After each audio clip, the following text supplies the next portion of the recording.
বিসমিল্লাহির রহমানির রহিম। শুরু হচ্ছে ২২তম দর্স। সাউতুল হক দুবাই আয়োজিত সিরাতুন নবী সাল্লাল্লাহু আলাইহি সাল্লাম সম্পর্কিত ধারাবাহিক দ্বীনি আলোচনার মহতী দর্সসমূহের আজ ২২তম দর্স। ইনশাআল্লাহ আজ আমরা শুনব খায়বর বিজয় ও রোমানদের সাথে মোতার যুদ্ধের ঘটনাবলী। প্রিয় নবীজির জীবন ঘটনাবলী শ্রবণের মাধ্যমে আল্লাহ তাআলা আমাদেরকে দুনিয়া এবং আখিরাতের সফলতা প্রদান ও উত্তম কামিয়াবি লাভে ধন্য করুন, আমিন। শুরু হচ্ছে ২২তম দর্স। আলহামদুলিল্লাহ নাহমাদুহু ওয়া নাস্তাঈনুহু ওয়া নুসাল্লিমু আলা রাসূলিহিল কারীম। আম্মা বা'দ। فقد قال الله تعالى في كلامه المجيد وفرقانه الحميد: أعوذ بالله من الشيطان الرجيم. بسم الله الرحمن الرحيم. إن الله وملائكته يصلون على النبي يا أيها الذين آمنوا صلوا عليه وسلموا تسليما. اللهم صل على محمد وعلى آل محمد كما صليت على إبراهيم وعلى آل إبراهيم إنك حميد مجيد. اللهم بارك على محمد وعلى آل محمد كما باركت على إبراهيم وعلى آل إبراهيم إنك حميد مجيد. صدق الله العظيم. صدق الله العظيم. সিরাতুন নবী সাল্লাল্লাহু আলাইহি ওয়াসাল্লাম সম্পর্কিত আজকের আমরা শুরু করতে যাচ্ছি ২২ নম্বর দর্স, ২২তম দর্স ইনশাআল্লাহ বিমাশিয়াতিল্লাহ বিইذনিল্লাহ। আমরা আজকে আলোচনা করব হুজুর সাল্লাল্লাহু আলাইহি ওয়াসাল্লাম উমরা হজের ৬ মাস পর সেপ্টেম্বরের ৬২৯ খ্রিস্টাব্দে মুসলমানদের সঙ্গে গাসসান শাসকের সংঘর্ষ বাদে যাকে মুতার যুদ্ধ হিসেবে ইতিহাসের পাতায় উল্লেখ করা হয়েছে। আল্লাহর নবী সাল্লাল্লাহু আলাইহি ওয়াসাল্লাম বনু গাসসান গোত্রের শাসক সুরাবিলের কাছে দূত প্রেরণ করেন ইসলাম গ্রহণের আমন্ত্রণ জানিয়ে। সেই সুরাবিল সম্ভবত সিরিয়ার বসরা নগরীর গভর্নর ছিলেন। আল্লাহ নবী পত্র তার হস্তগত হয়ে পেয়ে থাকলে সে কি উত্তর দিয়েছিল সেটা পরিষ্কার জানা যায় না। মনে হয় মদিনায় প্রত্যাবর্তনের পথে সেই দূতকে হত্যা করা হয়েছিল এবং সেই বাহককে দূতকে হত্যা করা একটি সর্বদাই ঘৃণ্য কাজ ছিল। তার প্রতিশোধ গ্রহণের সিদ্ধান্ত করে আল্লাহর নবী সাল্লাল্লাহু আলাইহি ওয়াসাল্লাম একটি বাহিনী অভিযান প্রেরণের জন্য ৩০০০ সৈন্যের একটি দল গঠন করেন এবং তিনি মনে করেছিলেন যে দূত হত্যাকারী দুর্দান্ত গোত্রগুলোকে শায়েস্তা করার জন্য ৩০০০ সৈন্যই যথেষ্ট। অতঃপর আল্লাহ নবীর পালিত পুত্র যায়েদ ইবনে হারিস রাদিয়াল্লাহু তাআলা আনহুকে প্রধান সেনাপতি নিযুক্ত করা হয় এবং দ্বিতীয় এবং তৃতীয় সেনাপতির দায়িত্ব দেওয়া হয় যথাক্রমে আল্লাহ নবীর চাচাতো ভাই হযরত জাফর ইবনে আবি তালেব রাদিয়াল্লাহু তাআলা আনহুকে এবং আব্দুল্লাহ ইবনে রাওয়াহাকে। প্রধান সেনাপতি নিহত হলে দ্বিতীয় সেনাপতি এবং তার মৃত্যু হলে তৃতীয় সেনাপতি আমিরের দায়িত্ব পালন করবেন। মদিনা থেকে যাত্রার সময় সেনাদলের সঙ্গে আল্লাহ নবী সাল্লাল্লাহু আলাইহি ওয়াসাল্লাম সানিয়াতুল বেদা পর্যন্ত গমন করেন এবং সাহাবীরা চোখের জলে তাদেরকে বিদায় দেন এবং এই অভিযানের খবর পেয়ে পূর্ব সিরিয়ার গোত্রগুলো ব্যাপক প্রস্তুতি গ্রহণ করে। সম্ভবত সেই বনি গাসসান সে এলাকা অর্থাৎ সেই জর্ডানের গোত্রগুলোকে সংগঠিত করেছিল মুসলমানদের বিরুদ্ধে। সম্ভবত মুসলমানদের সঙ্গে শত্রুপক্ষের যুদ্ধ হয় আধুনিক শহর কেরাকের নিকটবর্তী মাআবে, যেটাকে বাইবেলের মোয়াব বলা হয়। যুদ্ধে মুসলমানরা প্রথম প্রথমে পরাজিত হয়। পরাজয়ের কারণ সম্পর্কে ইবনে ইসহাক তিনি তার কিতাবে লিখেছেন যে শত্রুপক্ষ ছিল 1,00,000 গ্রীক সৈন্য এবং উত্তর আরবের গোত্রগুলোর 1,00,000 মোট 2 লক্ষ সৈন্যের সাথে মুসলিম বাহিনী এটে উঠতে পারতেছিল না। সৈন্য সংখ্যা আর অতিরঞ্জিত করা হয়েছিল। তাছাড়া মাআব একটি মরুভূমি অঞ্চল, যেখানে পানির অভাব নিত্যদিনের, সুতরাং সেখানে এত বড় একটা সৈন্যবাহিনী কল্পনা করা যায় না। সম্ভবত শত্রুপক্ষে 4,000 থেকে 5,000 আরব গোত্রের লোক ছিল এবং এদের সঙ্গে যোগ দিয়েছিল সেই হিরাক্লিয়াসের একদল এবং ভাড়াটে অনেক সৈন্য। মাআনে পৌঁছে মুসলমানরা খবর পায় যে তাদের বাধা দেওয়ার জন্য এক বিরাট বাহিনী কেরাতে সমবেত হয়েছে।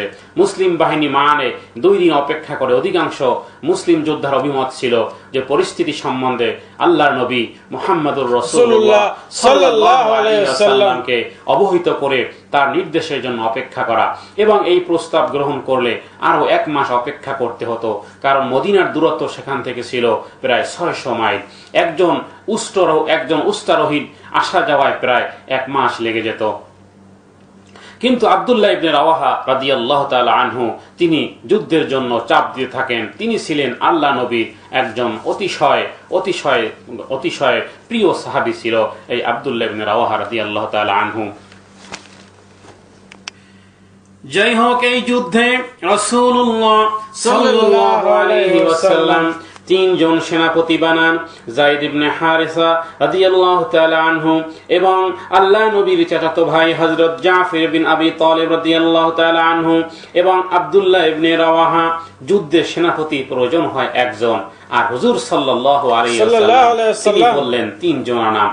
তার মানে কারো বুঝতে বাকি রইল না যে রাসূলুল্লাহ সাল্লাল্লাহু আলাইহি ওয়াসাল্লামের নাম নেওয়া সেনাপতিরা মুতার যুদ্ধে অবশ্যই শাহাদাত বরণ করবেন। উপরোক্ত 3 জন সাহাবী যার যার বাড়িতে গিয়ে বিবি বাচ্চার সাথে শেষ সাক্ষাৎ করে আসেন। কাফেলা রওনা হয় জুমার দিন সকালে। পরে আব্দুল্লাহ ইবনে রাওয়াহা এসেছিলেন বেশি সওয়াব মনে করে যে জুমার নামাজ নবীর পিছনে পড়বেন এবং দ্রুত ঘোড়ায় আবার কাফেলায় ফেরত আসবেন। আল্লাহ নবী সাল্লাল্লাহু আলাইহি ওয়াসাল্লাম নামাজ শেষে আল্লাহ নবী আব্দুল্লাহ ইবনে রাওয়াহাকে দেখে জিজ্ঞেস করলেন তার আকাঙ্ক্ষার কথা।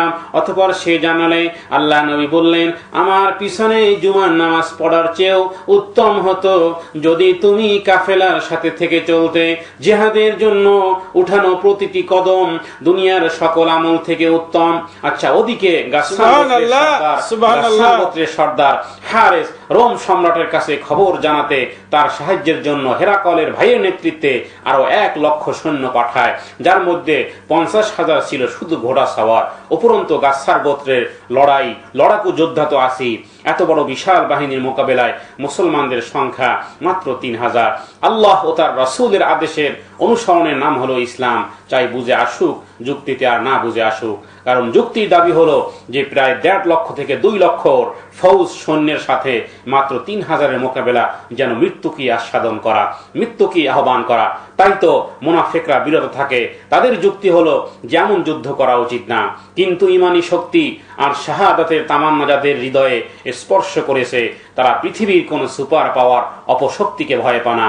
আর আল্লাহ তাআলা তাদের কথাই বলেছেন, ইয়াকুম মিনকুম 20 সাবিরুন ইয়াগলিবু 200 ওয়া ইয়াকুম মিনকুম 100 ইয়াগলিবু আলফাম মিনাল্লাযিনা কাফারু বিআন্নাহুম কওমুন লা ইয়াফকাহুন।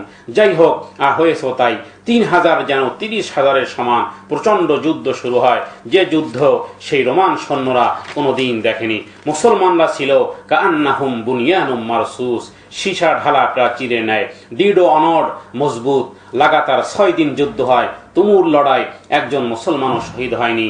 6 দিন পর হযরত যায়েদ রাদিয়াল্লাহু তাআলা আনহু তিনি শাহাদাত লাভ করেন।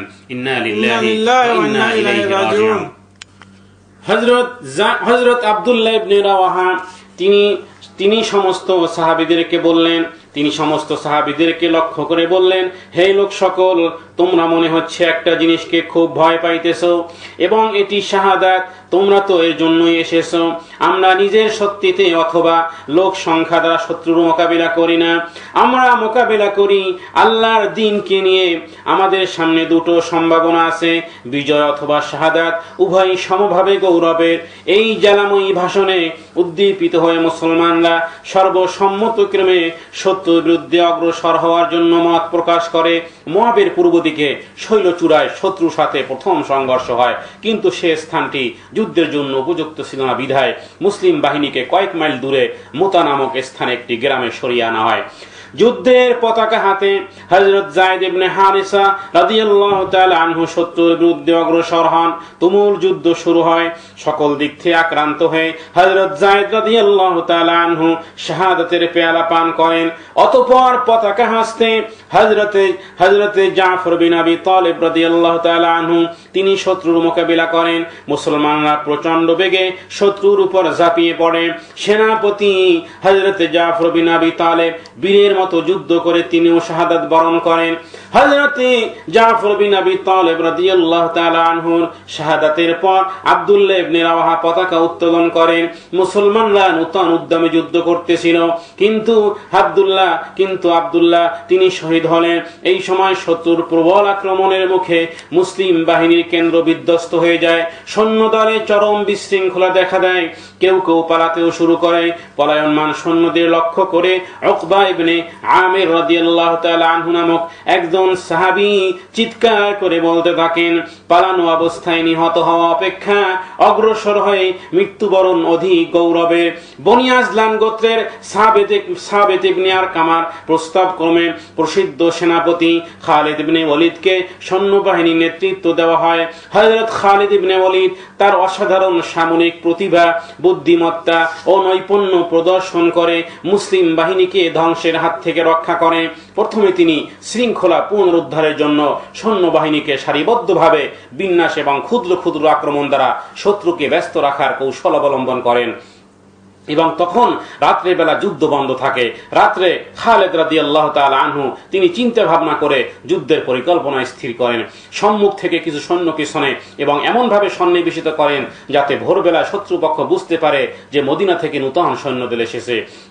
এই কৌশলে কাজ হলো, পূর্বদিন মুসলমানদের শৌর্য বীর্য এবং নিজ দলের ক্ষতি পরিমাণ দেখে বাইজেন্টাইন বাহিনী যুদ্ধের প্রতি উৎসাহ হারিয়ে ফেলেছিল। মদিনা থেকে অতিরিক্ত সৈন্যবাহিনী এসেছে চিন্তা করে তারা শেষ পর্যন্ত পালাতে বাধ্য হলো। শত্রুকে যুদ্ধ মাঠ পরিত্যাগ করে দেখে মুসলিম বাহিনীও মদিনার পথে রওনা হয়। তো এভাবে করে সেই যুদ্ধে প্রথম ছয় দিন এই রোম সম্রাটের সাথে যুদ্ধ হয় এবং এর মধ্যে এইভাবে করে যখন একের পর এক সেনাপতি শাহাদাত বরণ করেন, আল্লাহ নবী হযরতে যায়েদ রাদিয়াল্লাহু তাআলা আনহু তিনিও শাহাদাত বরণ করেন এবং আল্লাহ নবী মসজিদে নববীতে বসে বসে সাহাবাদেরকে সংবাদ জানান যে তোমাদের ভাই হযরতে যায়েদ শহীদ হয়ে গেছেন এবং ইসলামের পতাকা জাফর বিন আবি তালেবের হাতে নিয়েছে।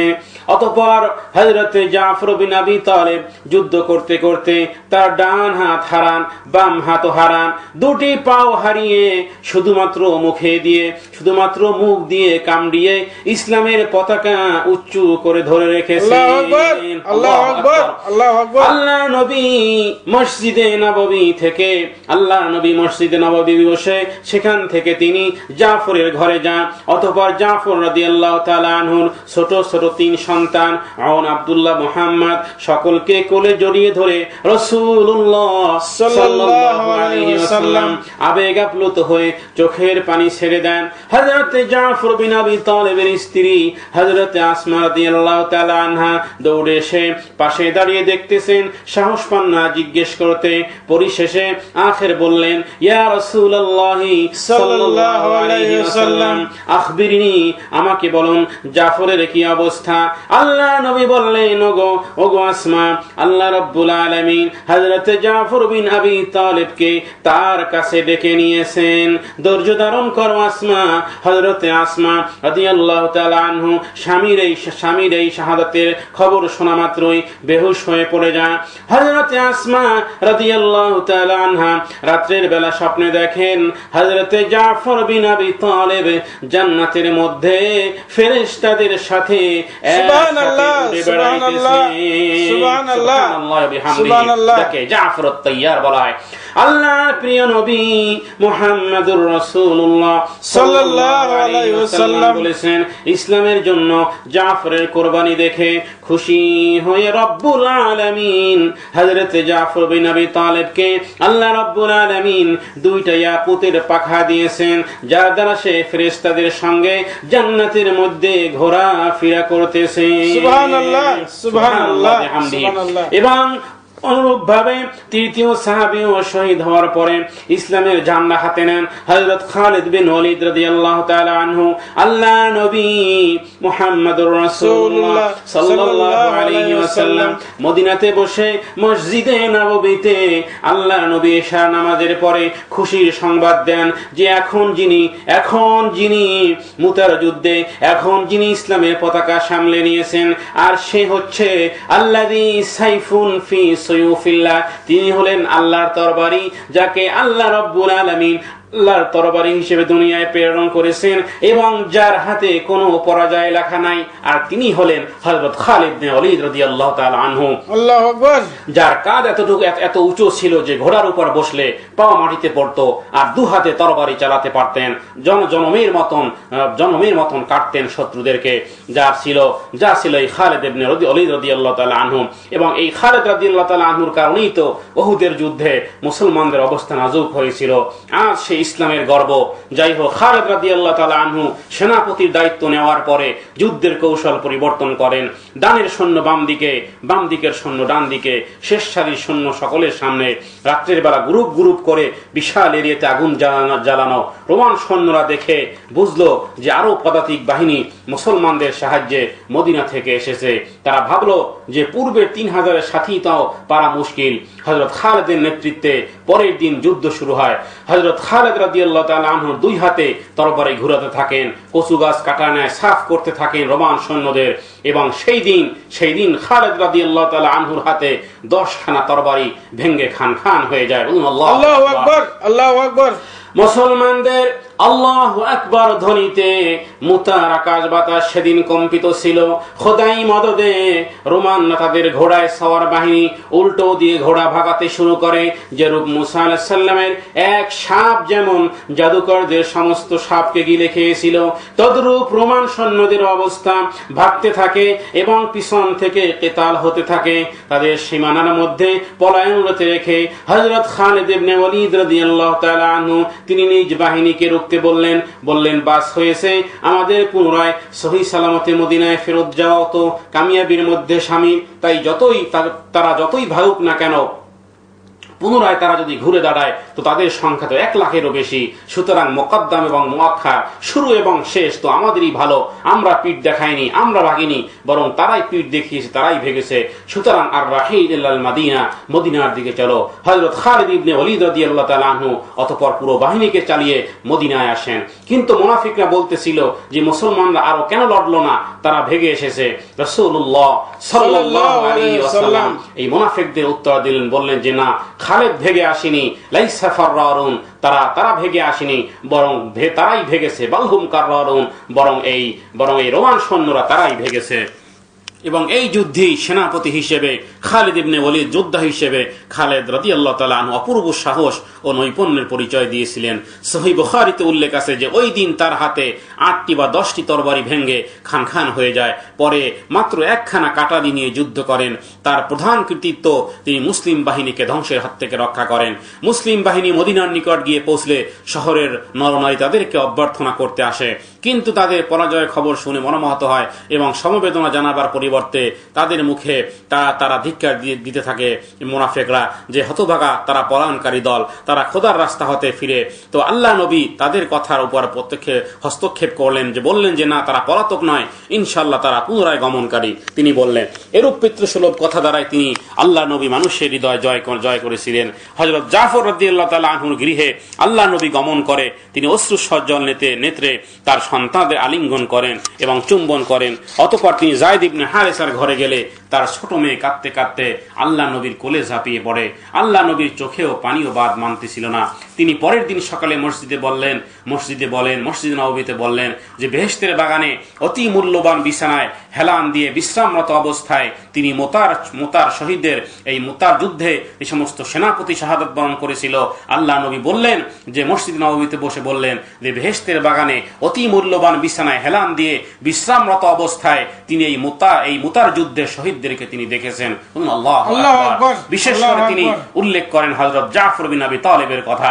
হযরত জাফর রাদিয়াল্লাহু তাআলা আনহু তার কাছে এসেছিল ফেরেশতার ছদ্মবেশ ধারণ করে। তার দুটি ডানায় ছিল শাহাদাতের রক্তের দাগ। সে সময় থেকেই তাকে জাফর আল তাইয়ার অর্থাৎ উড়ন্ত জাফর বলা হতো। উল্লেখ্য যে যুদ্ধে হযরত জাফর রাদিয়াল্লাহু তাআলা আনহুর দুটি বাহুই কর্তৃত হয়েছিল। জাফর রাদিয়াল্লাহু তাআলা আনহুকে আল্লাহ নবী অত্যন্ত স্নেহ করতেন এবং তার শাহাদাতে আল্লাহ নবী খুব বেশি ব্যথা পেয়েছিলেন। এভাবে করে অসংখ্য সারিয়া আল্লাহ নবী বিভিন্ন স্থানে ইসলামের দাওয়াত দিয়ে প্রেরণ করেন এবং সকলেরই এক শিক্ষা ছিল প্রথমে ইসলামের দাওয়াত দিবা, সত্য তুলে ধরবা, কবুল করলে তারাও তোমাদের দ্বীনী ভাই, আর কবুল না করলেও কোনো অসুবিধা নেই, তাদের রক্ষণাবেক্ষণ হেফাজতে ইসলামী রাষ্ট্র করবে এবং তাদের জিজিয়া আদায় করতে হবে। জিজিয়া বা কর দিতে যদি অস্বীকার করে তখন যুদ্ধের আহ্বান জানানো হবে। এমনিভাবে আবু উবাইদা নামক সাহাবী, আবু উবাইদা রাদিয়াল্লাহু তাআলা আনহু সেই সাহাবীর নেতৃত্বে এক বাহিনী পাঠান, যার মধ্যে হযরত আবু বকর সিদ্দিক রাদিয়াল্লাহু তাআলা আনহু এবং হযরত ওমর রাদিয়াল্লাহু তাআলা আনহু তিনিও শামিল ছিলেন।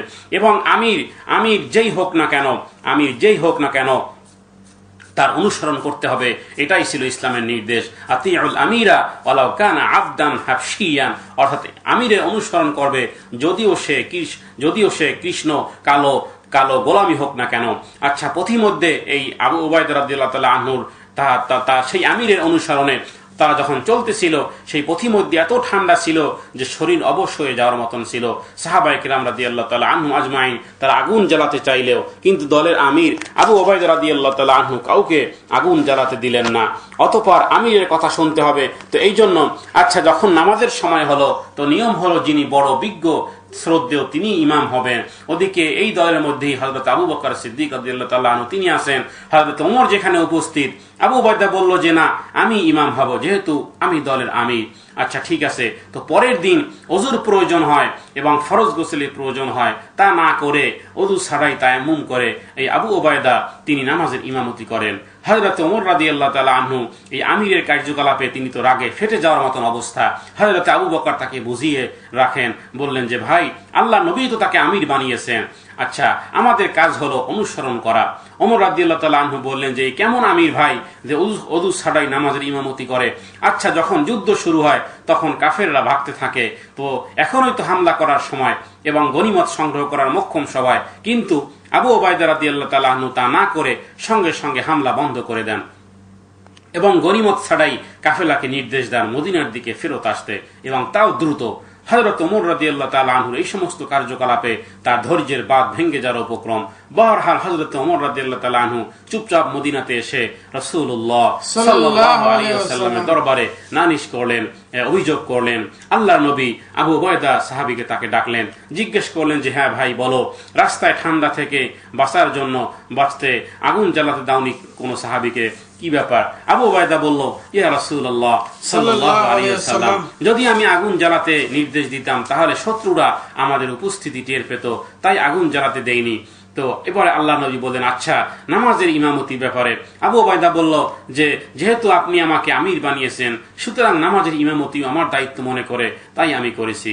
আচ্ছা, হুজুর সাল্লাল্লাহু আলাইহি ওয়াসাল্লাম বললেন যে সবই তো ঠিক আছে।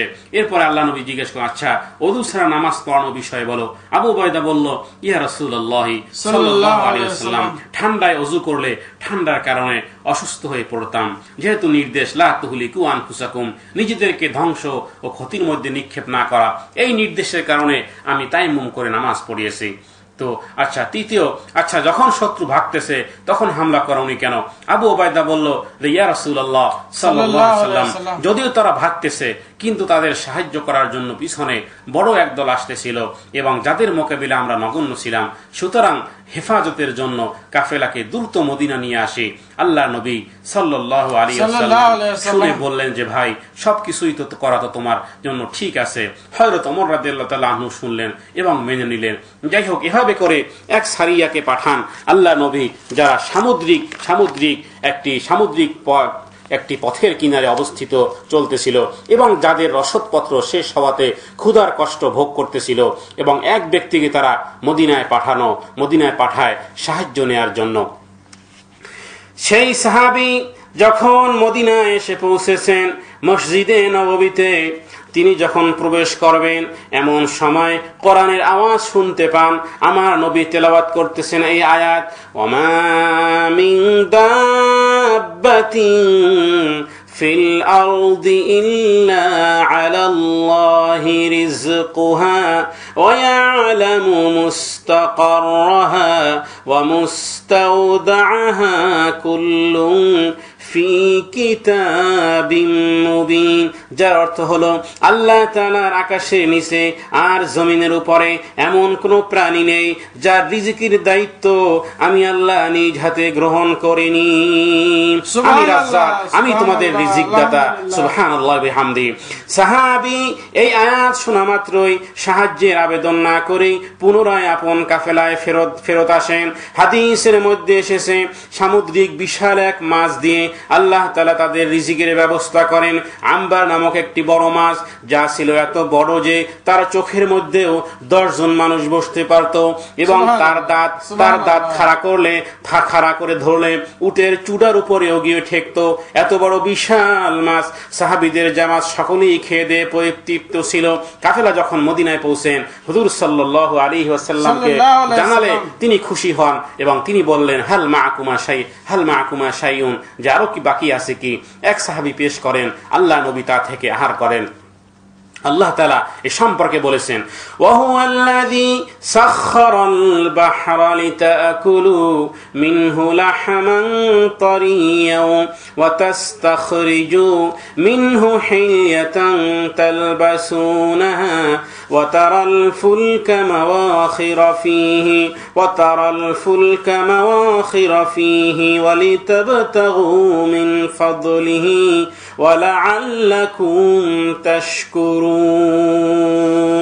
তাআলা বলেন, তিনি সমুদ্রকে অধীন করেছেন যাতে তোমরা তা হতে তাজা মৎস্য আহার করতে পারো এবং যাতে তা হতে আহরণ করতে পারো রত্নাবলী, যা তোমরা ভূষণ রূপে পরিধান করো, এবং তোমরা দেখতে পাও ওর বুক চিরে নৌযান চলাচল করে, এবং এই জন্য যে তোমরা যেন তার অনুগ্রহ অনুসন্ধান করতে পারো এবং তোমরা যেন রব্বুল আলামিনের কৃতজ্ঞতা প্রকাশ করো।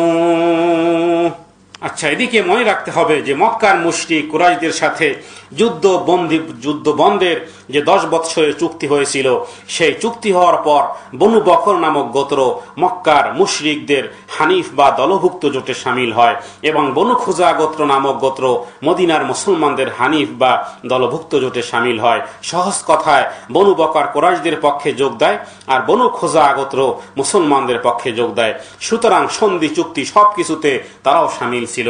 এবার মনোযোগ সহকারে লক্ষ্য করুন যে কোন দিকের ঘটনা কোন দিকে মোড় নিতেছে। একদিন রাত্রের বেলা বনু বকর গোত্র বনু খুজা গোত্রের এক ব্যক্তির উপর হামলা করে হত্যা করে।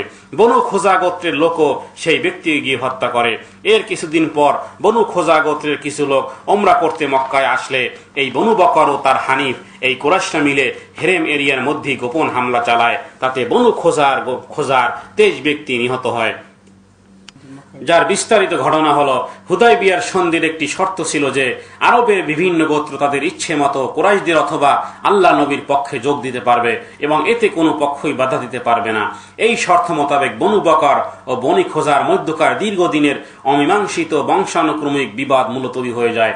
মুতার যুদ্ধে মুসলমান শক্তি নিঃশেষ হয়ে গেছে এরূপ ধারণা করে বনু বকরের একটি কবিলা বনু আল দিল পূর্ব শত্রুতার প্রতিশোধ গ্রহণের জন্য প্রস্তুত হয়। একদিন বনু বকরের জৈনী ধনিক ব্যক্তি আল্লাহ নবীর বিরুদ্ধে কুৎসাপূর্ণ কবিতা আবৃত্তি করতে থাকলে খোজা কবিলার এক যুবক তাকে প্রহার করে। ফলে পূর্বের বিরোধ পুনরায় প্রজ্বলিত হয় এবং বনু বকর, ইকরিমা ইবনে আবু জেহেল এবং কুরাইশদের অন্যান্যদের কাছ থেকে যুদ্ধ সরঞ্জাম সংগ্রহ করে খোজার উপর বড় ধরনের আক্রমণ পরিচালনার জন্য প্রস্তুত হয় এবং এই ব্যাপারে ইকরিমা ও কুরাইশদের আরো কতিপয় যুবক তাদের সক্রিয় সাহায্যের আশ্বাস দেয়। এক রাত্রে যখন খোজা গোত্র তাদের নিজস্ব কূপ আল ওয়াতি নামক এর নিকটে অবস্থান করতেছিল, তখন বনু বকর তাদের অতর্কিত আক্রমণ করে একজনকে নিহত এবং কয়েকজনকে আহত করে। খোজা কবিলা হেরেমে গিয়ে আশ্রয় নিয়েও নিষ্কৃতি পায় না, সেখানেও তাদের রক্তপাত ঘটানো হয়। অথচ হেরেম সীমানায় রক্তপাত নিষিদ্ধ ছিল এবং আক্রান্ত বুদাইল ইবনে ওয়ারাকার গৃহে আশ্রয় নেয় এবং তার নিকট বনি বকর ও কুরাইশদের সন্ধি ভঙ্গ করার কাহিনী বর্ণনা করে। সকালে এই আক্রমণের খবর চারিদিকে ছড়িয়ে পড়ে। হুদাইবিয়ার সন্ধি লঙ্ঘিত হওয়ায় মক্কার শান্তিকামী যারা মুশরিক ছিল তারাও ভয় পেয়ে যায় যে প্রভাতে সূর্যোদয়ের সাথে সাথে সলিম আল খোজাই 40 জন লোক সহ অতি সঙ্গোপনে মদিনার পথে রওনা হয় এবং অতি দ্রুত মদিনায় পৌঁছে তিনি আল্লাহ নবীর কাছে মসজিদে উপস্থিত সাহাবীদের নিকট ঘটনার পূর্ণ বিবরণ দেন এবং সাহায্য প্রার্থনা করেন। আল্লাহ নবী তার সাহায্যের প্রতিশ্রুতি প্রদান করেন এবং তিনি বলেন, আল্লাহ নবী বললেন যে হে আমর ইবনে সালিম, নিশ্চয়ই আমরা তোমাকে সাহায্যার্থে যাব। বুদাইল ইবনে এই ওরাকার নেতৃত্বে খোজা গোত্রে আরও একটি দল মদিনায় এসে পূর্ববর্তীদের বিবরণের প্রতি সমর্থন প্রদান করে এবং সন্ধি শর্ত লঙ্ঘিত হওয়ায় মক্কা জয়ের প্রস্তুতি গ্রহণ ছাড়া আল্লাহ নবীর আর কোনো বিকল্প পথ ছিল না। যুদ্ধের জন্য প্রস্তুত হতে তিনি আরব উপদ্বীপের সর্বত্র ঘোষণা দেন, কিন্তু আক্রমণের লক্ষ্যস্থল গোপন রাখেন।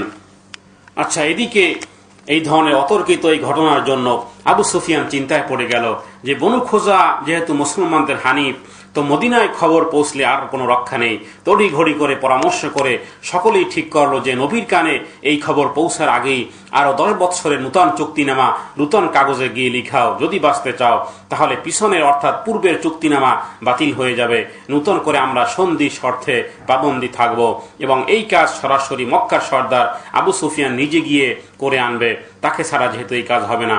এদিকে বনু খুজা গোত্রের সর্দার মুসলমানদের যে হানিফ ছিল সাদ ইবনে আমর অনবরত ঘোড়া দৌড়িয়ে 3 দিনের মধ্যে মদিনায় পৌঁছে এবং এই হৃদয় বিদারক হত্যার ব্যাখ্যা দেয়।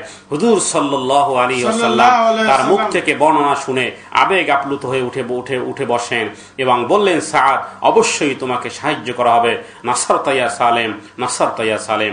আচ্ছা, এদিকে আবু সুফিয়ানও মদিনায় রওনা হয়। পথিমধ্যে উভয়ের দেখা, কিন্তু সাদ ইবনে আমর মদিনায় আসা ও খবর জানানো সম্পর্কে লুকিয়ে যান এবং অন্য কথা বলেন। আবু সুফিয়ান তবুও ঘাবড়ে যায় যে যদি জেনে যায় মুসলমানরা, তাই সন্দেহ সুলভ এক পা আগানো এক পা পিছানো, এভাবে করে পরিশেষে ভাবল যে সরাসরি মুহাম্মদ সাল্লাল্লাহু আলাইহি ওয়াসাল্লামের কাছে না গিয়ে আমার মেয়ে উম্মে হাবিবার ঘরে গিয়ে তার মাধ্যমে নবীর সামনে কথা বললেই ভালো হবে। তো আবু সুফিয়ানের কন্যা উম্মে হাবিবাও যেহেতু আজওয়াজে মুতাহহারাতের মধ্যে শামিল ছিল, হুদায়বিয়ার সন্ধি লঙ্ঘন করে ইকরামা এবং তার যুব সাথীরা মক্কার জন্য যে কি সাংঘাতিক বিপদ ডেকে এনেছিল কুরাইশ গোত্রের প্রবীণরা তা বুঝতে পারে। তারা ভয় পায় আল্লাহ নবী যদি তার মিত্র খোজা গোত্রের পক্ষ অবলম্বন করে প্রতিশোধ নিতে অগ্রসর হয় তবে মক্কা মহা বিপদের সম্মুখীন হবে। অতএব প্রবীণরা সন্ধির প্রতি দৃঢ় সমর্থন ব্যক্ত করা ছাড়াও এর মেয়াদ বৃদ্ধির জন্য আবু সুফিয়ানকে আল্লাহ নবীর নিকট প্রেরণের সিদ্ধান্ত করেন। আলোচনার জন্য মদিনায় যাওয়ার পথে আবু সুফিয়ানের সঙ্গে এই বুদাইল ইবনে ওয়ারাকা ও তার সাথীদের সাক্ষাৎ হয় উসফানের নিকটে এবং আবু সুফিয়ানের জিজ্ঞাসার উত্তরে বুদাইল সত্য কথা গোপন করে যে তার ওয়াতির জলাশয়ের ঘটনার পর সে সমুদ্র উপকূলবেশী খোজা গোত্রের একদল লোকের সাবধান করতে গিয়েছিল যাতে তারা শান্ত থাকে। আবু সুফিয়ান সন্দিগ্ধ চিত্তে কিছু দূর অগ্রসর হয়ে এক জায়গায় উট বাঁধার চিহ্ন দেখে সেখানে সে অনুসন্ধান করে সে বুঝতে পারে যে এই উটের মদিনার তীর্ণ পড়ে আছে দেখতে পায়। সে বুঝতে পারে যে বুদাইলের গন্তব্যস্থল ছিল মদিনা। সুতরাং আবু সুফিয়ান স্থির করলো যে সে মদিনায় গিয়ে সবার আগে তার কন্যা উম্মে হাবিবার সাথে সে দেখা করবে। কুরাইশ সম্পর্কে আল্লাহ নবীর আবেগ যে কত গভীর ছিল উম্মে হাবিবা সে খবর রাখতেন, কিন্তু মক্কা সম্পর্কে তার বর্তমান পরিকল্পনা যে কি সে খবর রাখতেন না। উম্মে হাবিবার ঘরে প্রবেশ করে আবু সুফিয়ান আল্লাহ নবীর শয্যায় বসার উপক্রম করলে তার কন্যা বিছানা সরিয়ে ফেলে। ঘটনার আকস্মিকতায় আবু সুফিয়ান হতভম্ব হয়ে যান। তিনি কন্যাকে সম্বোধন করে বললেন যে উম্মে হাবিবা, এই শয্যায় উপবেশন করার যোগ্যতা কি আমার নেই? উম্মে হাবিবা বলল, এই শয্যা রাসূলুল্লাহ সাল্লাল্লাহু আলাইহি ওয়াসাল্লামের, আর তুমি হলে মুশরিক, অপবিত্র। তিনি এই উত্তর শুনে উত্তেজিত হয়ে সে স্থান ত্যাগ করার সময় উম্মে হাবিবাকে বলে উঠল যে আমার সংস্রব ত্যাগ করার পর তোর স্বভাব খারাপ হয়ে গেছে। উম্মে হাবিবা রাদিয়াল্লাহু তাআলা আনহা, আল্লাহ নবীর স্ত্রী, তিনি সে বলে উঠলেন, বরং আল্লাহ তাআলা আমাকে অবশ্যই হেদায়েত দান করেছেন। আবু সুফিয়ানের কন্যা উম্মে হাবিবাও যেহেতু আজওয়াজে মুতাহহারাতের মধ্যে শামিল, এবং এই প্রথম আবু সুফিয়ান মদিনায় উম্মে হাবিবার ঘরে যায় এবং ভিতরে গিয়ে বসে। উম্মুল মুমিনিন, আমাদের মা উম্মে হাবিবা তার পিতাকে উঠতে বলে পেতে রাখা বিছানার চাদর উঠিয়ে ফেলেন। আবু সুফিয়ান মনে করেছিল প্রথম যে হয়তো আমার জন্য হয়তো নূতন চাদর বিছাবে। তো আবু সুফিয়ান বলে উঠল যে হ্যাঁ বেটি, মক্কার সর্দার আমি যেহেতু তোমার বাসাতে এসেছি, নূতন বিছানা থাকলে তাই বিছাও। হাদিসের মধ্যে এসেছে উম্মুল মুমিনিন হযরতে উম্মে হাবিবা রাদিয়াল্লাহু তাআলা আনহা তার পিতা আবু সুফিয়ানকে লক্ষ্য করে বললেন, বিছানা উল্টিয়েছি কারণ আমার রাসূলুল্লাহ সাল্লাল্লাহু আলাইহি ওয়াসাল্লাম যেই বিছানাতে বসেন সেই বিছানায় কোনো কাফের মুশরিককে আমি বসতে দিতে পারি না। সুবহানাল্লাহ, সুবহানাল্লাহ। হযরতে উম্মে হাবিবা রাদিয়াল্লাহু তাআলা আনহা তিনি বললেন, হাদা ফিরাশু রাসূলিল্লাহি সাল্লাল্লাহু আলাইহি ওয়াসাল্লাম ওয়া আনতা মুশরিকুন নাজাসুন ইন্নামাল মুশরিকুনা নাজাস। হযরতে উম্মে হাবিবা বললেন, যদিও আপনি আমার পিতা হন তাতে কি হয়েছে, যদিও পিতা হও তাতে কি, দাঁড়িয়ে থাকো, আগে আমি আমার নবীকে জিজ্ঞেস করে নেই, তার অনুমতি দিলে তারপরে তুমি বসবে। ইমানের পূর্ণতা তো এখানেই ছিল। আসলে এটাই ছিল ইমান। লা ইউমিনু আহাদুকুম হাত্তা আকুনা আহাব্বা ইলাইহি মিন ওয়ালিদিহি ওয়া ওয়ালাদিহি ওয়ান নাসি আজমাইন। আল্লাহর নবী বলেছেন, তোমাদের ইমান ততক্ষণ পর্যন্ত পূর্ণ হবে না যতক্ষণ না সবার থেকে বেশি মহব্বত আল্লাহ রাসূলকে হবে, পিতা থেকে, সন্তান থেকে, সমস্ত কিছুর থেকে ভালোবাসা প্রবল হবে আল্লাহ এবং আল্লাহ রাসূলের প্রতি। এটাই হলো ইমানের পরিপূর্ণতার দাবি। সুতরাং সেই পরিপূর্ণতার ইমানের সেই দাবি উম্মে হাবিবা রাদিয়াল্লাহু তাআলা আনহা তিনি পরিপূর্ণ করে দেখিয়েছেন। বারহাল আবু সুফিয়ান আল্লাহ নবীর কাছে এসে নূতন করে আবারও 10 বছরের চুক্তির কথা উল্লেখ করেন। আল্লাহ নবী সাল্লাল্লাহু আলাইহি ওয়াসাল্লাম বললেন যে হে আবু সুফিয়ান, আমরা কোনো অঙ্গীকার বা চুক্তি ভঙ্গ করার জাতি নয়, আমরা কোনো অঙ্গীকার বা ভঙ্গ চুক্তি করার জাতি নয়। তোমাদের সাথে আমাদের 10 বছরের যুদ্ধ বন্ধের যে চুক্তি হয়েছিল সেই চুক্তি আমরা ভঙ্গ করিনি, বরং তোমরাই ভঙ্গ করেছো। অথবা আল্লাহ নবী জিজ্ঞেস করলেন, আবু সুফিয়ান মা ফাআলতা মা বনু খুদা, যে তোমরা বনু খুজার সাথে তোমরা কি ঘটনা ঘটিয়েছো? এবং আল্লাহ নবী বললেন, এখন আর লাইসা লাহু মুআহাদা, এখন আর তোমাদের সাথে আমাদের কোনো আর চুক্তি রইল না, তোমাদের কর্মের কারণে তোমাদের সাথে আর কোনো চুক্তি বাকি রইল না। তো আবু সুফিয়ান আল্লাহ নবীর দরবারে সেই আবু সুফিয়ান হুদায়বিয়ার যে সন্ধি ছিল সেই সন্ধির প্রতি দৃঢ় সমর্থন জ্ঞাপন করে এর মেয়াদ বৃদ্ধির আবেদন করে। এভাবে করে আবু সুফিয়ান মিঠা মিঠা কথা বলতেছিল, আল্লাহ নবীর সামনে বলতেছিল, হে মোহাম্মদ সাল্লাল্লাহু আলাইহি সাল্লাম, দেখো তোমাদের সাথে আমাদের চুক্তি বন্ধ, সেই যুদ্ধ চুক্তি বন্ধের কারণে দেখো তোমরাও শান্তিতে আছো, আমরাও শান্তিতে আছি, সুতরাং তুমি আরো 10 বছরের জন্য নূতন মেয়াদের চুক্তি করো।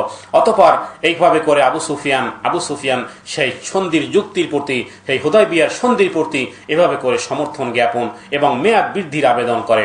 কিন্তু আল্লাহ নবীর কাছ থেকে কোনো উত্তর না পেয়ে তিনি হযরত আবু বকর এবং হযরত ওমরকে অনুরোধ করেন আল্লাহ নবীর নিকট সুপারিশ করতে। তারা অস্বীকার করে। অথবা আলীর কাছ থেকেও কোনরূপ আশ্বাস না পেয়ে সে বিবি ফাতেমার কাছে যায়।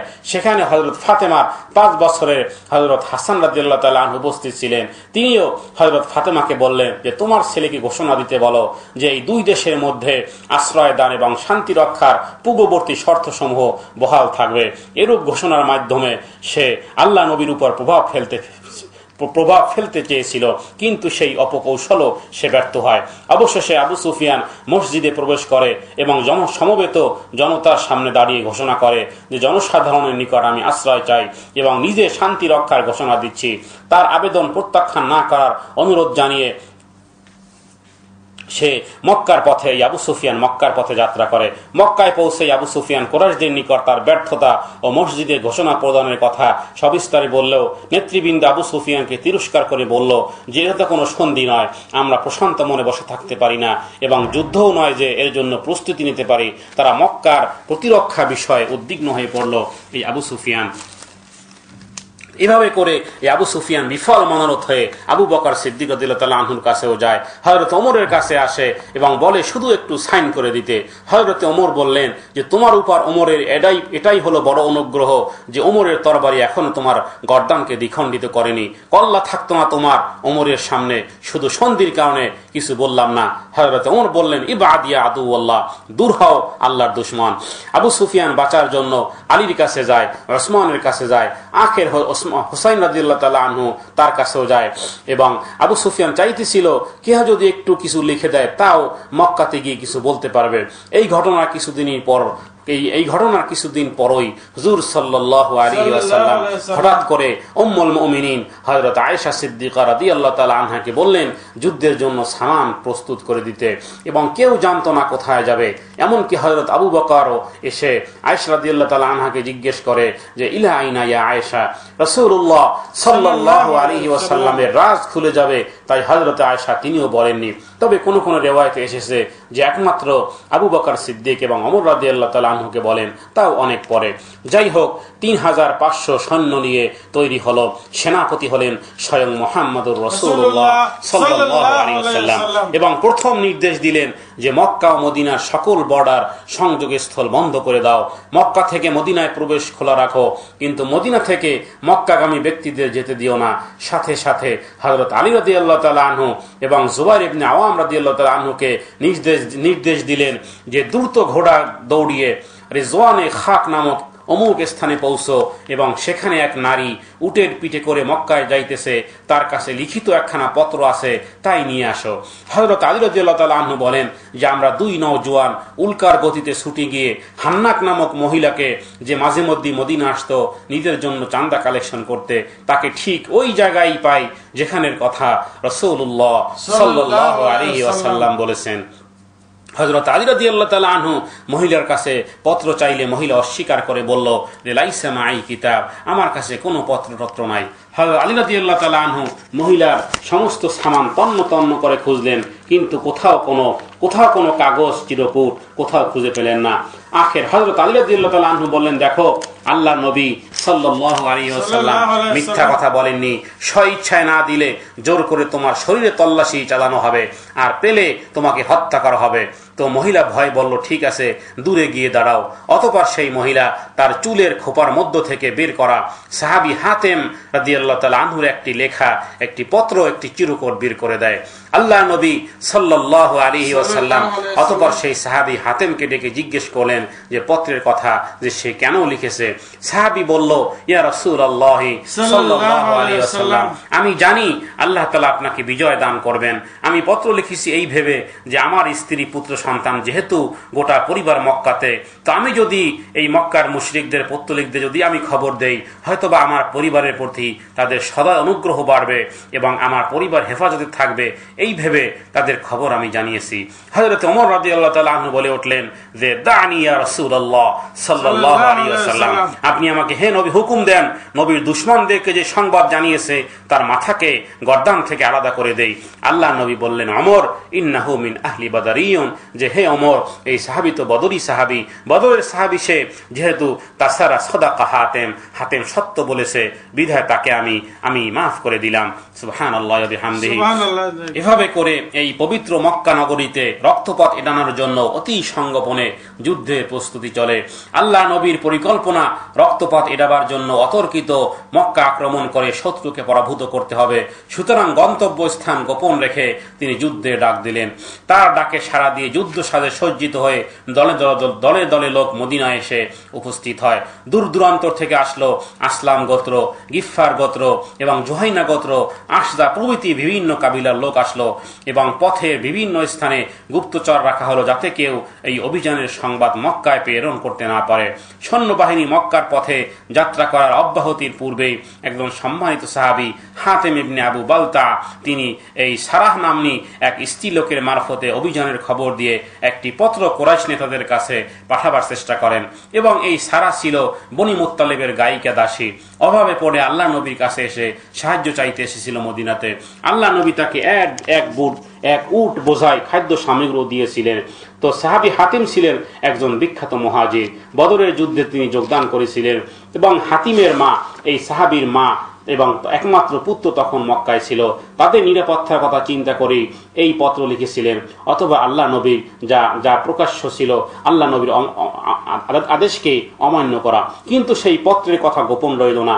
আল্লাহ নবীর আদেশে হযরত আলী রাদিয়াল্লাহু তাআলা আনহু এবং হযরত জুবাইর সেই পত্রটি উদ্ধার করেন এবং হাতিম সেই সাহাবী অকপটে তার দোষ স্বীকার করে। আল্লাহ নবী তাকে ক্ষমা করেন এবং হাতিমকেই উপলক্ষ করে নাজিল হয় যে, হে মুমিনগণ, আমার শত্রু এবং তোমাদের শত্রুকে কখনো বন্ধুরূপে গ্রহণ করিও না।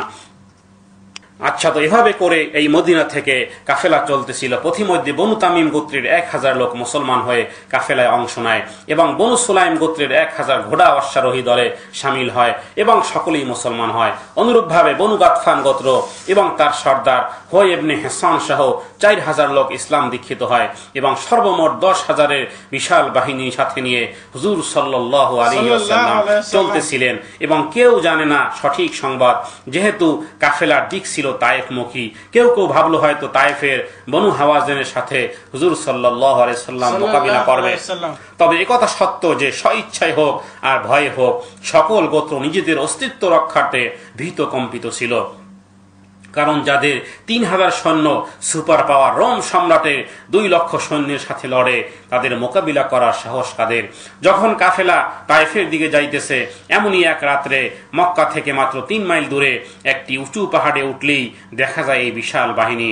তো এই মক্কার সর্দার আবু সুফিয়ান এবং ফারাস ইবনে হিশাম এবং হুজাইল ইবনে ওয়ারাকা এবং হাকিম ইবনে হিজাম, এই 4 সর্দার বের হওয়া এবং দেখা যে তায়েফের দিকে এই একটি বিশাল বাহিনী তায়েফের দিকে যাইতেছে। এবং সুতরাং সবাই নিশ্চিত, কিন্তু বনু খোজা গোত্রের সর্দার সে জানে যে হুজুর সাল্লাল্লাহু আলাইহি ওয়াসাল্লাম তাকে যে সাহায্যের ওয়াদা দিয়েছেন এবং আসবেন এবং কুরাইশদের ধরবেন। আল্লাহু আকবার। একজন বিচক্ষণ সুনিপুণ দূরদৃষ্টি সম্পন্ন সেনাপতির যুদ্ধ কৌশল দেখুন। মক্কা থেকে 3 মাইল দূরে সাথে 10,000 সৈন্য, অথচ পারফেক্ট কেউ জানে না মহান সেনাপতি কোন গোত্রের উপর বিজয় নিশানা উড়াবেন। আল্লাহ তাআলা বলেন, আমার নবী যা বলেন আর যা করেন সব নিখুঁত, সব নির্ভুল। আল্লাহ সুবহানাহু ওয়া তাআলা নবীর এই কথা, নবীর এই চলা এবং নবীর এই সবকিছু করা যা আল্লাহ সুবহানাহু ওয়া তাআলা নির্ভুল বলে আল্লাহ নবীকে সার্টিফিকেট দিয়েছেন। আল্লাহ সুবহানাহু ওয়া তাআলা ইরশাদ করেছেন, মা দাল্লা সাহিবুকুম ওয়া মা গাওয়া ওয়া মা ইয়ানতিকু আনিল হাওয়া ইন হুয়া ইল্লা ওয়াহয়ুন ইউহা। আচ্ছা, পরের দিন হুজুর সাল্লাল্লাহু আলাইহি ওয়াসাল্লাম হঠাৎ করে কাফেলাকে নির্দেশ দিলেন যে ফাত্তাজিহু ইলা মক্কা, কাবার দিকে মুখ করে চলতে থাকো। কিছুক্ষণের মধ্যেই এই 10,000 বাহিনী হেরেম এরিয়ার চতুর্দিকে বেষ্টনী করে ঘিরে ফেলে, ভিতরে প্রবেশ নয় বরং বাহিরে অবস্থান করে। এভাবে করে এই মক্কা অভিযান সন্নিবেশিত হয় এবং 10ই রমজান 8ম হিজরি জানুয়ারি 630 খ্রিস্টাব্দে আল্লাহর নবী আনসার এবং মুহাজিরদের দ্বারা পরিবেষ্টিত হয়ে মক্কার পথে রওনা হন। প্রতিমধ্যে তার সঙ্গে এসে যোগ দিল আরবের বিভিন্ন গোত্র, সুলাইম, মুজাইনা, গাতফান এবং অন্যান্যরা। সৈন্যবাহিনী যখন মক্কার 4 মাইল দূরে আল জাহারানে গিয়ে পৌঁছল, তখন তাদের সংখ্যা ছিল 10,000। তার মধ্যে মুহাজির ছিল 700 এবং অশ্ব ছিল 300, আনসার ছিল 4000 এবং অশ্ব 500 ছিল, মুজাইনার যুদ্ধ ছিল 800 এবং 50।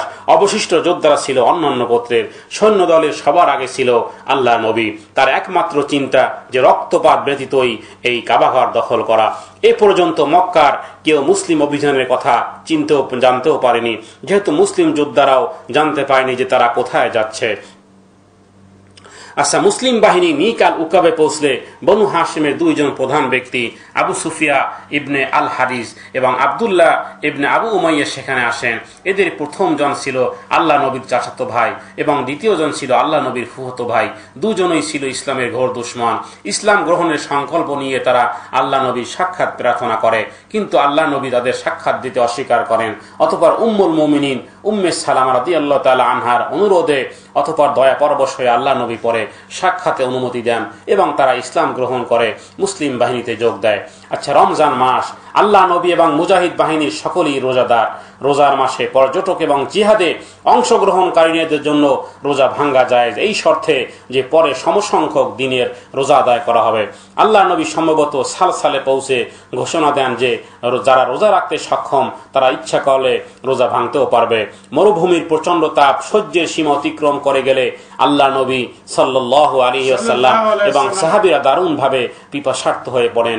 পরে তিনি এবং সাহাবীদের অনেকেই পবিত্র মক্কা নগরীর কাছাকাছি মারর আল জাওরানে পৌঁছে রোজা ভাঙেন। এরূপ করার অর্থ ছিল শত্রুর মোকাবিলার জন্য শারীরিক উপযুক্ততার প্রয়োজন ছিল। মারর আল জাহরান থেকে মক্কার দূরত্ব ছিল একদিনের পথ। আল্লাহ নবী অতি নিকটের দুই একজন সাহাবী ছাড়া তখন পর্যন্ত কেউ জানত না যে অভিযান কাদের বিরুদ্ধে, কি মক্কার দিকে নাকি তায়েফের দিকে নাকি বনু হাওয়াজিনের দিকে। আল্লাহ নবী অভিযান চলতেছে 10,000 বাহিনী, কিন্তু কেউ জানে না যে আল্লাহ নবী কোথায় গিয়ে এই বিজয় পতাকা উঠাবেন। এই অভিযান কি মক্কার বিরুদ্ধে অথবা হাওয়াজিনের বিরুদ্ধে অথবা তায়েফ দখল করার উদ্দেশ্যে? কারণ মারর আল জাওরান থেকে 3 দিকেই অভিযান সম্ভবপর ছিল এবং যোদ্ধাদের প্রত্যেকের মুখে একই কথা যে আমাদের শত্রুকে। অনুরূপভাবে কাব ইবনে মালিক আল্লাহ নবীর কাছে গিয়ে সবিনয়ে পরোক্ষভাবে জানতে চাইলেন যে শত্রু কে আমাদের, কাদের বিরুদ্ধে আমরা লড়তে যাইতেছি। উত্তরে আল্লাহ নবী শুধুমাত্র একটু হাসলেন। কাব কিছুই বুঝতে পারল না। এই বিরাট বাহিনীর গন্তব্যের স্থান সম্বন্ধে কোরাইশ এবং হাওয়াজিন গোত্রের উৎসুক কম ছিল না। নাজাত সমতলের দক্ষিণ প্রান্তের বিরাট এলাকা জুড়ে বাস করত এই বৃহত্ত হাওয়াজিন গোত্র।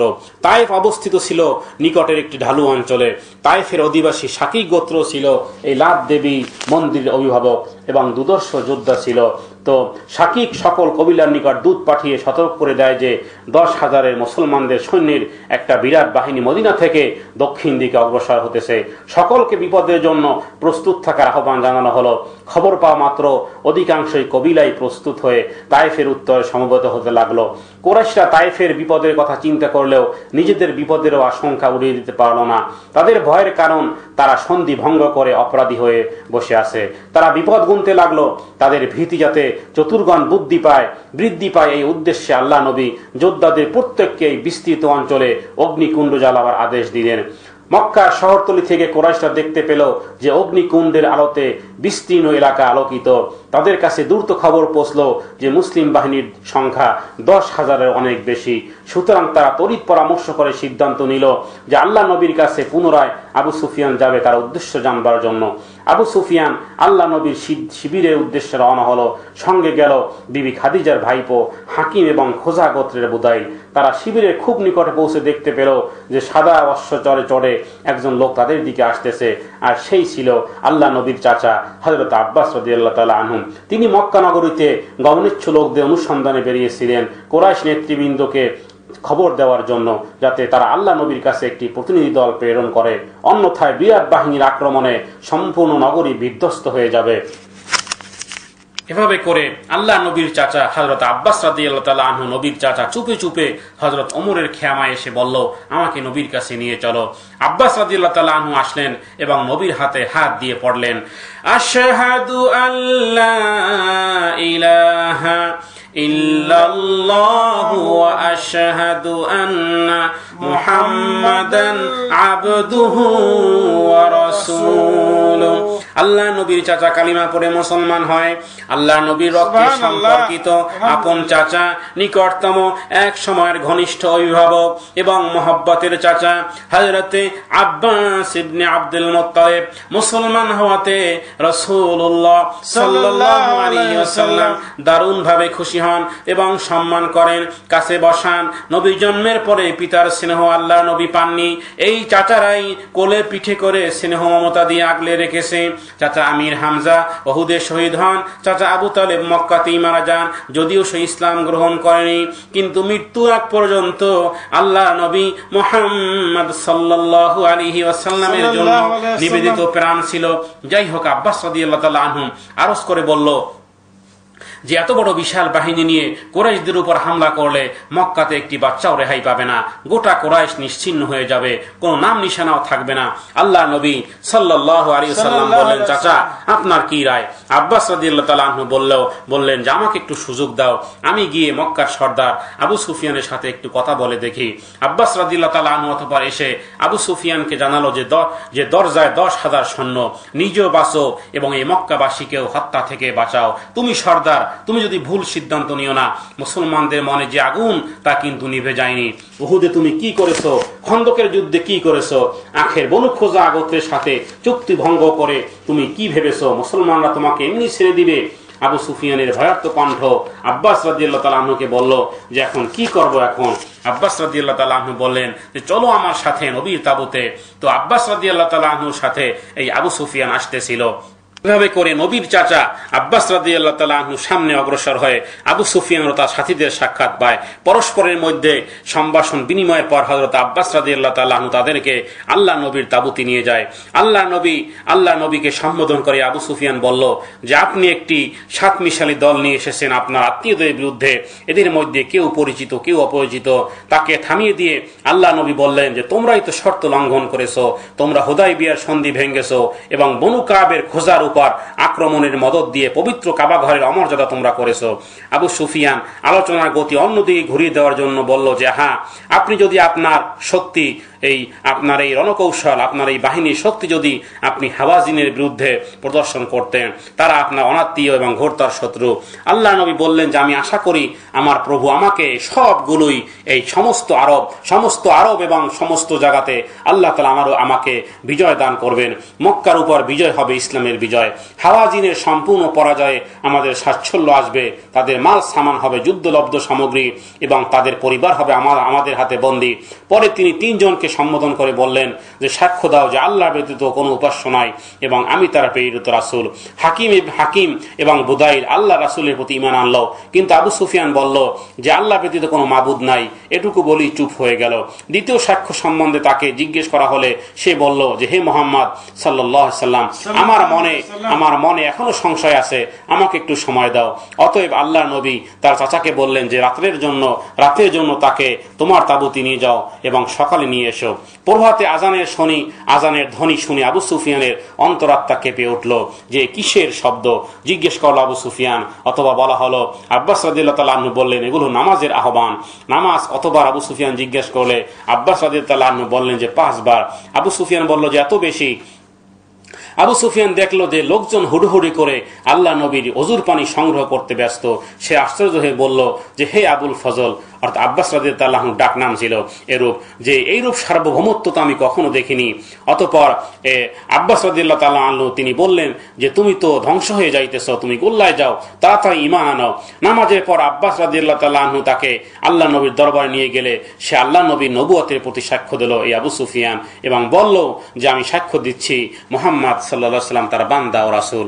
তার মর্যাদাকে সমুন্নত রাখার প্রয়োজনে আল্লাহ নবী তাকে গুরুত্ব প্রদান করেন এবং বলেন যে কুরাইশদের কাছে গিয়ে ফিরে ঘোষণা করে দাও যে যারা তোমার বাড়িতে প্রবেশ করবে তারা নিরাপদ, যারা নিজ গৃহে অর্গলবদ্ধ হয়ে থাকবে বা হাকিমের গৃহে আশ্রয় নিবে অথবা মসজিদে প্রবেশ করবে তারাও নিরাপদ। আল্লাহর অসীম দয়ায় পবিত্র ভূমিতে রক্তপাত এড়ানোর সকল চেষ্টা হতে লাগলো এভাবে করে। এবং আবু সুফিয়ান প্রথমে যখন এইভাবে আসতেছিল, হযরত ওমর রাদিয়াল্লাহু তাআলা আনহু আবু সুফিয়ানের পিছু পিছু ধাওয়া করেছিলেন এবং বলছিলেন যে কাফের সর্দার মুসলমানদের তাবুতে। তো আবু সুফিয়ান দৌড়াইতেছে আর আব্বাস রাদিয়াল্লাহু তাআলা আনহু আমান আমান বলে জোরালো কণ্ঠে আওয়াজ দিচ্ছেন। আখের যখন রাসূলুল্লাহ সাল্লাল্লাহু আলাইহি ওয়াসাল্লামের তাবুতে পৌঁছে গেছে, আল্লাহ নবী জিজ্ঞেস করলেন যে হে আবু সুফিয়ান কি ভাবতেছো? অতঃপর আবু সুফিয়ান কালিমা পড়ে মুসলমান হয়। আবু সুফিয়ান তখন মুসলমান হয় এবং বলল হে মুহাম্মদ সাল্লাল্লাহু আলাইহি ওয়াসাল্লাম, এই কুরাইশ তো তোমার ওই জাতি, তোমার ওই ভ্রাতৃত্ব, তাদেরকে একটু সম্মান দাও, মাফ করে দাও। এবার দেখুন রহমতের নবী রহমতের নবী মুহাম্মদ আরবি, বিশ্ব নবী দয়ার কান্ডারি মুহাম্মদুর রাসূলুল্লাহ সাল্লাল্লাহু আলাইহি ওয়াসাল্লাম বললেন, হে আবু সুফিয়ান, মক্কাতে গিয়ে সবাইকে বলে দাও যে ব্যক্তি তার ঘরের দরজা বন্ধ করে থাকবে, অথবা আবু সুফিয়ানের ঘরে গিয়ে আশ্রয় গ্রহণ করবে, অথবা মসজিদে হারামের মধ্যে গিয়ে জমা হবে, কিংবা হাতিমে এসে জমা হবে, সকলকে আমান এবং সকলকে নিরাপত্তা এবং নির্ভয়। মান দাখালা ফি বাইতিহি ফাহুয়া আমান, মান দাখালা ফি মসজিদিল হারাম ফাহুয়া আমান। আমান, আমান, আমান, সর্বত্র আমান, নিরাপত্তা এবং ক্ষমা, সাধারণ ক্ষমা ঘোষণা করলেন রহমতের নবী মুহাম্মদুর রাসূলুল্লাহ সাল্লাল্লাহু আলাইহি ওয়াসাল্লাম।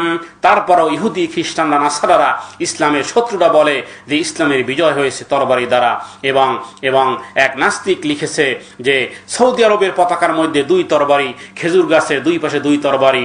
তো তারা বলতেছে ইসলাম এভাবেই করে তরবারির মাধ্যমে বিজয় হয়েছে।